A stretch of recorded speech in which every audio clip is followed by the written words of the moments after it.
Close your eyes for just a moment. Imagine a simpler time. Saturday mornings, the smell of breakfast in the air, and on the TV screen, 7 strangers stranded on a tiny island somewhere in the Pacific Ocean, trying to make the best of a very bad situation. That was Gilligan's Island. Well, how do I look? Ginger, believe me, you look like the Venus de Milo with arms. What about the talent part? Oh, well, I was thinking of doing the final scene for my last movie. It's very dramatic. Oh, good. Let's hear it. I surrender to our passions, my love. Hi, Skipper. Willingly. It's a runway, so I thought I'd come over and Gladly. see if you needed anything at all. So I want to go where you go. right now? Lift me to the... And somehow, this little comedy show, which many network executives thought would fail, became one of the most beloved TV shows in American history. It ran from 1964 to 1967, and yet, more than 60 years later, people are still watching it, still laughing, still humming that famous theme song. Pause. But here is the question that brought you to this video today. What happened to the people behind those characters? 7 actors, 7 human beings, each with their own story, their own struggles, their own triumphs. Some of them went on to long, full lives. Some left us far too soon. And some carried the weight of those characters with them every single day for the rest of their lives. Today, we are going to walk through each one of them. Not just the roles they played, but the real people underneath. So sit back, get comfortable, and let's find out who is still standing. Performing Arts Cast Member 1, Bob Denver Gilligan. Let's start with the man whose name became the show. Bob Denver. If you ever watched the show, you know Gilligan. He was the goofy, lovable sailor who, no matter how hard he tried, always seemed to make things worse. He tripped over solutions. He accidentally scared away rescue boats. He meant well always, and that's exactly why audiences adored him. Bob Denver was born in New Rochelle, New York in January 1935. Before Gilligan, he had already found a little fame playing Maynard G. Krebs, a beatnik character on the many loves of Dobie Gillies. He was charming, funny, and completely at ease playing the underdog. But when Gilligan's Island came along, something clicked. Bob Denver didn't just play Gilligan. He became Gilligan, the floppy white hat, the red shirt, the wide, innocent eyes. It was a performance born from genuine sweetness. Now here is the part that many people don't know, and it's the part that makes his story feel so painfully real. After the show ended, Bob Denver found it almost impossible to escape Gilligan's shadow. Producers wouldn't cast him in serious roles.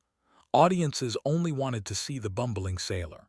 He spent years trying to move forward, doing small stage productions, local theater, voice acting, always working, always trying. He married 4 times. He faced personal struggles quietly, away from the cameras, and in his later years he retreated largely from public life. In 2005, Bob Denver underwent open-heart surgery. He was recovering, and those who knew him said he seemed to be getting better, but complications arose, and on September 2, 2005, Bob Denver passed away at the age of 70. His family said he faced the end with the same gentle spirit he always had.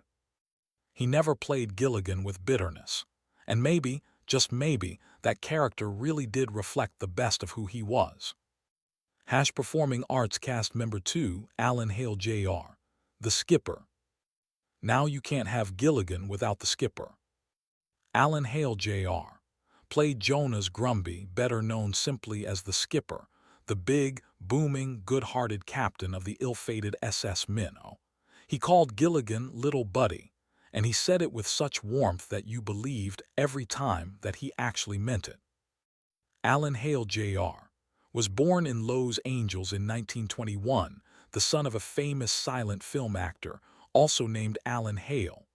Acting was quite literally in his blood. Here is something beautiful about Alan Hale Jr. Unlike many of his castmates, he embraced the skipper. He never ran from the character. In fact, he reportedly wore his skipper's hat in public, visited fan conventions, and delighted in making people smile with a simple, "Hey there, little buddy." He owned a restaurant in Hollywood called the Lobster Barrel, where he would greet customers in character. Think about that. While some actors hide from their famous roles, Alan Hale Jr. turned his into a lifetime of joy for others. He was also, by all accounts, one of the kindest men on that set. Cast members have spoken about his generous spirit, his loud laugh, his ability to make everyone feel at ease. But life, as it always does, had its own plans. In his later years, Alan Hale Jr. battled thymus cancer, a rare and serious illness. He continued working for as long as he could, refusing to be defined by his diagnosis. On January 2, 1990, Alan Hale Jr. passed away at the age of 68. He left behind a legacy not just of laughter, but of genuine human warmth. He showed us that sometimes the greatest gift you can give the world is simply being present in the joy you create for others. Performing Arts Cast Member 3, Jim Backus, Thurston Howell III. If you ever dreamed of what it would be like to be impossibly rich, and just little asterisk out of touch with reality, you dreamed of Thurston Howell III. Played by the legendary Jim Backus, Mr. Howell was the pompous millionaire who somehow managed to pack an entire wardrobe, endless supplies of money, and an air of absolute confidence onto a 3-hour boat tour. Jim Backus was born in Cleveland, Ohio, in 1913, and here is a fact that will make you smile. Before he ever set foot on that island, Jim Backus was already famous as the voice of Mr. Magoo, the lovably nearsighted cartoon character who stumbled through life with complete, blissful confidence. Sounds a little familiar, doesn't it? Jim Backus brought genuine comedic genius to Thurston Howell. The raised eyebrow, the dramatic fainting, the complete inability to understand that money cannot solve being stranded on a deserted island. He played it perfectly because he understood something important. The funniest characters are the ones who are completely sincere in their absurdity. Off-screen, Jim Backus was warm, witty, and deeply loved by his castmates. He and his wife Henny were considered one of Hollywood's most devoted couples. But in his final years, Jim Backus faced a painful battle with Parkinson's disease. The illness slowly robbed him of the physical ease that had made him such a natural performer. He continued to speak about his life with humor and grace, because that was simply who he was. On July 3, 1989, Jim Backus passed away at the age of 76. He gave the world laughter through Mr. Magoo and dignity through Mr. Howell. That is a remarkable double legacy for any life. Performing Arts Cast Member 4, Natalie Schaefer, Mrs. Lovey Howell. Where there was a Thurston Howell III, there was always a Lovey.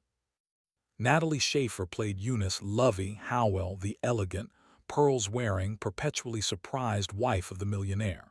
She was genteel, she was dramatic, and she was absolutely hilarious without ever seeming to try. Here is something that might surprise you about Natalie Schaefer. She only took the role because she wanted a free trip to Hawaii for the pilot episode. She expected the show to fail. She wanted it to fail because she was worried that playing such a fluffy character would damage her reputation as a serious actress. She was very, very wrong. Natalie Schaefer was born in Red Bank, New Jersey in 1900. Yes, 1900. She was a woman of extraordinary refinement and, frankly, extraordinary vanity. She famously refused to reveal her real age publicly throughout her entire life. Even her tombstone does not list a birth year. She took that secret with a smile. She had a long career in theater and film before television, and she brought a quiet sophistication to Mrs. Howell that elevated every scene she was in. In her personal life, Natalie Schaefer was fiercely independent. She never had children, lived life very much on her own terms, and reportedly left a portion of her estate to her beloved dog. She passed away on April 10, 1991, at what most records believe to have been around 90 years old, though she, of course, would have disputed that number entirely. She was one of a kind, and the world was richer for it. Performing Arts Cast Member 5, Tina Eloise Ginger Grant.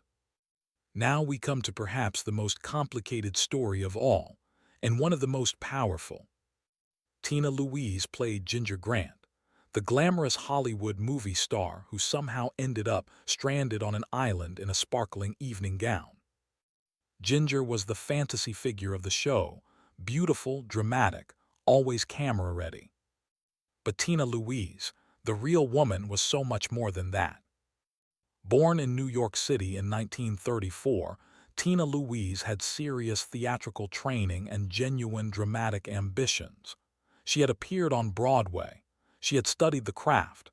She wanted to be taken seriously as an actress. And then came Ginger. The character became so iconic, so overwhelming, that for years, casting directors simply could not see past it. Tina Louise reportedly struggled deeply with being reduced to a single image. She did not participate in several of the later TV movie reunions. She kept a careful distance from the Gilligan legacy for a long time. This is something we can all understand on some level, isn't it? The feeling of being seen as only one thing, when you know there is so much more to who you are. The frustration of a label that follows you no matter how far you walk. In the years that followed, Tina Louise built a rich life outside of Hollywood. She became a dedicated advocate for arts education in public schools. She wrote children's books. She gave back in quiet, meaningful ways. And here is the most remarkable part of this story. Tina Louise is still with us today. Born in 1934, she is now in her 90s, and she remains the last surviving main cast member of Gilligan's Island. In recent interviews, she has spoken more openly about her years on the show, and with a kind of peace that only time can bring. She has found a way to hold that chapter of her life without being held asterisk by asterisk it. She is still standing, and that in itself is a story worth celebrating. Performing Arts Cast Member 6, Russell Johnson, the professor. Every group of stranded people needs someone who can think clearly under pressure. Russell Johnson played Professor Roy Hinckley, the brilliant, calm, endlessly resourceful science teacher who could theoretically build a radio out of coconuts, but puzzlingly, could never quite fix the hole in a boat. Audiences loved the professor because he represented something we all want to believe, that intelligence and patience can solve any problem, even if, in this case, they couldn't quite solve this particular problem.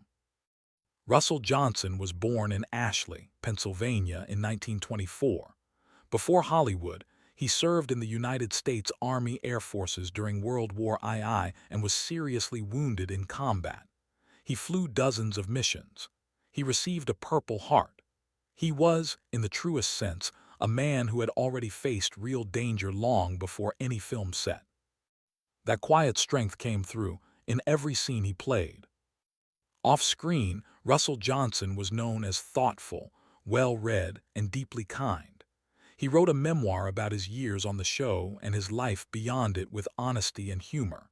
He spoke about the show fondly, without bitterness, and seemed at genuine peace with the role that had defined him in the public eye. In his later years, Russell Johnson faced kidney disease. He required regular dialysis, and his health declined slowly and steadily. On January 16, 2014, Russell Johnson passed away at the age of 89, surrounded by family in Bainbridge Island, Washington. He was a hero twice over, once on real battlefields, and once on a fictional island where he made millions of people believe that one calm, smart person really can make a difference. Performing Arts cast member 7, Dawn Wells, Mary Ann Summers. And finally, the heart of the show. If Ginger was the glamour, Mary Ann was the soul. Dawn Wells played Mary Ann Summers, the girl next door from Kansas who was wholesome, sweet, warm, and completely genuine. She baked coconut cream pies. She smiled without pretense. She cared about everyone around her. And audiences responded to that in a way that even surprised the producers. Mary Ann fan mail outpaced Ginger fan mail almost immediately. Because while glamour is dazzling, warmth is what people truly need. Dawn Wells was born in Reno, Nevada in 1938. She was a beauty queen, Miss Nevada 1959, and an actress with genuine talent and tremendous grace. Here is something about Dawn Wells that tells you everything about her character. For decades after the show, she remained one of the most accessible, generous, and fan-loving cast members. She attended conventions. She signed autographs. She remembered names. She made every single person who met her feel like they mattered. In her later years, Dawn Wells faced very real financial difficulties. In 2018, a GoFundMe campaign was created to help her with mounting medical bills and living expenses. The response from fans was overwhelming and deeply moving. People who had grown up watching her give warmth to others now rushed to give back. She faced those final years with grace, never asking for pity, always expressing gratitude. On December 30th, 2020, Dawn Wells passed away at the age of 82 from complications related to COVID-19. The world felt it. Social media filled with tributes. People who had never met her cried because Mary Ann had been, in some strange and beautiful way, asterisk family. She was the last of the original cast to leave us before Tina Louise. And she went the way she had always lived, quietly beloved. 7 people, 1 tiny island, 3 seasons, and more than 60 years of love from audiences around the world. Think about what Gilligan's Island really was. Underneath the laughs. It was a story about people, very different people who had nothing in common, thrown together by circumstance, learning to survive together. Sound familiar? Because that's not just a TV show, that's asterisk life. And the actors who brought those characters to life, they had their own islands to navigate. Their own struggles, their own quiet victories, their own moments of being seen as only one thing when they were so much more. Bob Denver, Alan Hale Jr., Jim Backus, Natalie Schafer, Russell Johnson, Dawn Wells. Gone but never forgotten. And Tina Louise still here, still standing. A living connection to that golden era of television and the 7 castaways who made the whole world smile. If this video brought back a memory, a Saturday morning, a familiar theme song, a face you hadn't thought of in years, take a moment today to share it with someone you love. Because that's what stories are for.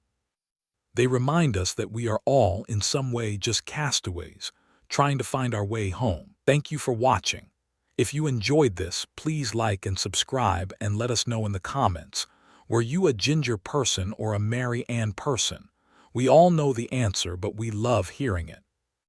We'll see you in the next one. Feet. Oh, please take me with you. Carry me off. Well, I'll try. Where do you want me to carry you to?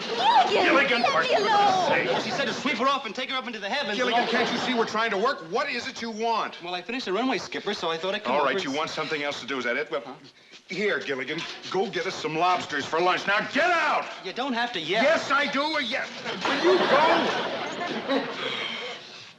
Ginger, right where we left off. I surrender to our passions, my love.